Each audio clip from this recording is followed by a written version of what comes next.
ಈಗ 401R ಅಂತ ಹೇಳ್ತಲ್ವಾ, ನನಗೆ ನೀವು ಬಸ್ಸಲ್ಲಿ ಬರ್ತಾ ಇರ್ತೀರಾ, ನಾನು ಬಸ್ ಸ್ಟಾಪ್ ಅಲ್ಲಿ ನಿಂತ್ಕೊಂಡು ಹಿಂಗ್ ಒತ್ತಿದ್ರೆ ಆ ಸೌಂಡ್ ಬರೋ ಕಡೆ ನಾನು ಬರ್ತೀನಿ.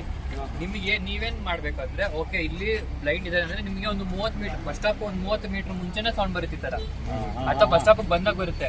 ಅವಾಗ ನಿಮ್ಗೇನ್ ಗೊತ್ತಾಗ್ಬೇಕು, ಇಲ್ಲಿ ಒಬ್ಳು ಬ್ಲೈಂಡ್ ಇದಾರೆ ಅಂತ ನೀವು ಒಂಚೂರು ಅರ್ಥ ಮಾಡ್ಕೊಂಡು ಒಂದು 10ವರೆಗೂ ಒಂಚೂರು ನೋಡ್ಕೊಂಡು ಅಬ್ಸರ್ವ್ ಮಾಡಿದ್ರೆ ಸಾಕು.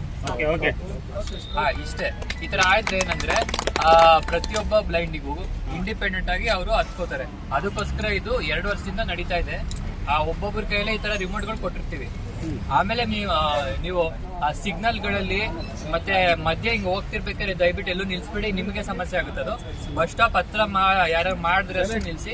ಒಂದ್ ವೇಳೆ ಯಾರು ಹತ್ಕೊಳ್ಳಿಲ್ವಾ ಹೋಗ್ಬಿಡಿ, ಓಕೆನಾ? ಒಟ್ಟಿನಲ್ಲಿ ಇದ್ರ ಅರ್ಥ ಏನಂದ್ರೆ ಈಗ ಈ ಪ್ರಾಜೆಕ್ಟ್ ಸಕ್ಸಸ್ ಆಗ್ಬೇಕಂದ್ರೆ ನೀವೇ ಇದಕ್ಕೆ ಹೀರೋ, ಎಲ್ಲಾನು ನೀವೇ. ನಿಜ, ಇವಾಗ ನಿಮ್ ಸಹಕಾರ ಇಲ್ಲ ಅಂದ್ರೆ ನಾವ್ ಏನೇ ಪ್ರಯೋಜನ ಇಲ್ಲ ಇದೆಲ್ಲ. ಅದಕ್ಕೆ ನಿಮ್ಮನ್ನ ಫಸ್ಟ್ ಟ್ರೈನಿಂಗ್ ಕೊಡಕ್ ಬಂದಿದೀವಿ. ಇನ್ನೊಂದ್ಸರಿನಾ? ಓಕೆನಾ?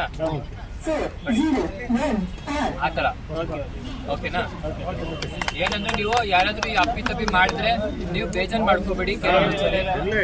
ಒಟ್ಟಿನಲ್ಲಿ ಈ ತರ ಸೌಂಡ್ ಬಂದ್ರೆ ನೀವು ಹಚ್ಕೊಂಡು ಹೋಗಿ. ಒಂದ್ ವೇಳೆ ಯಾರು ಇಲ್ವಾ, ನಿಮ್ ಪಾಡಿ ನೀವು ಉಂಟು, ಯಾವಾಗ್ಲೂ ಮಾತಾಡಲ್ಲ. ಅದು ಎಲ್ಲಿ ಬ್ಲೈಂಡ್ ಇರ್ತಾರೋ ಅಲ್ಲಷ್ಟೇ ಮಾತಾಡೋದು.